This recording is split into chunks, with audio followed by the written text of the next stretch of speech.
Hey yo, I'm doing my first review of a Foreign Objects brewery beer.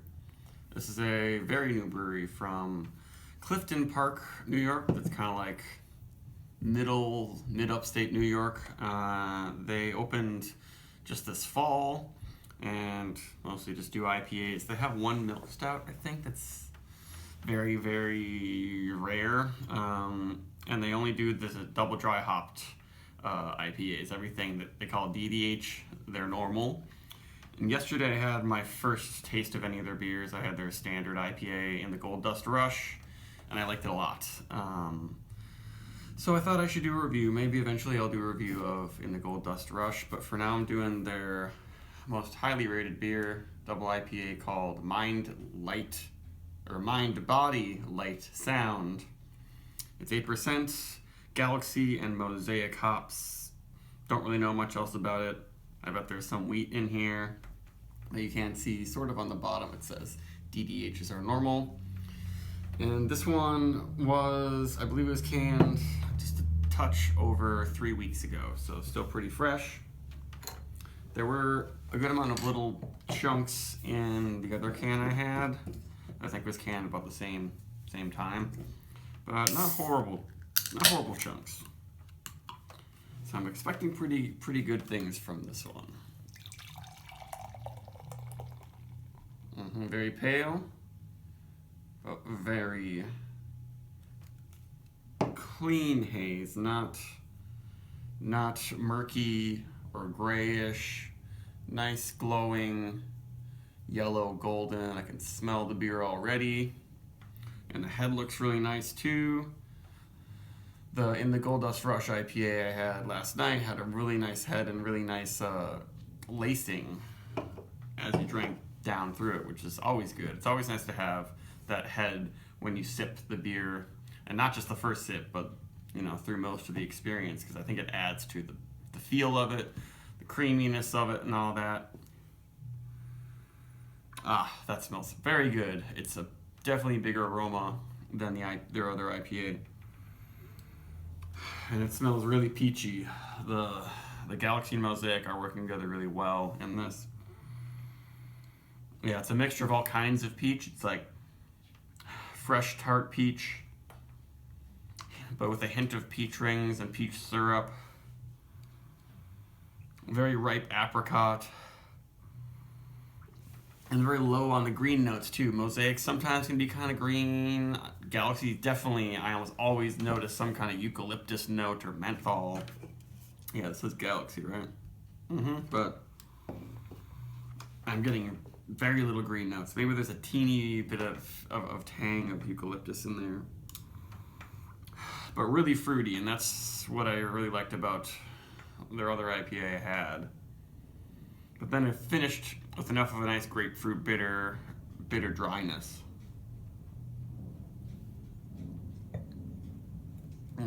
Nice body, creamy with a little texture, with extra creamy flavors. And it's very sweet and juicy, but then finishes pretty dry. It actually has a good amount of pithy bitterness. It's not anything like Single Cut, where a lot of their beers are really fruity, juicy, but then really bitter and kind of soapy, I find.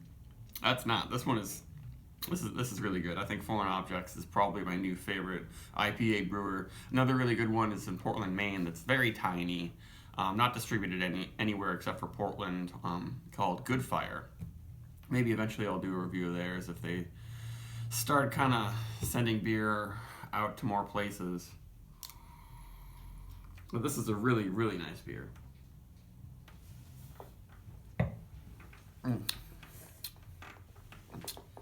Just a hint of a green quality in the finish.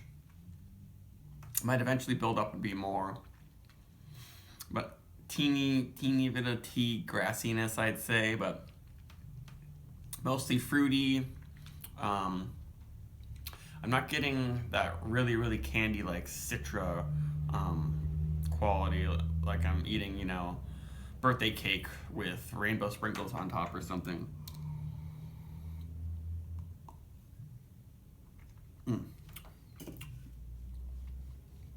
Yeah, this is really nice.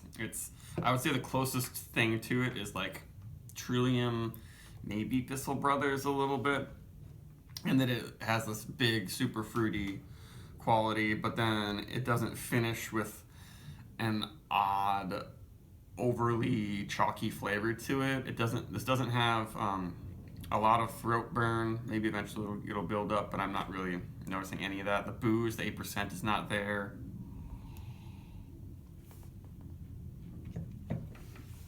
And it has a dry texture in the finish, but it's not super chalky and powdery, and doesn't taste like chalk or gypsum or anything.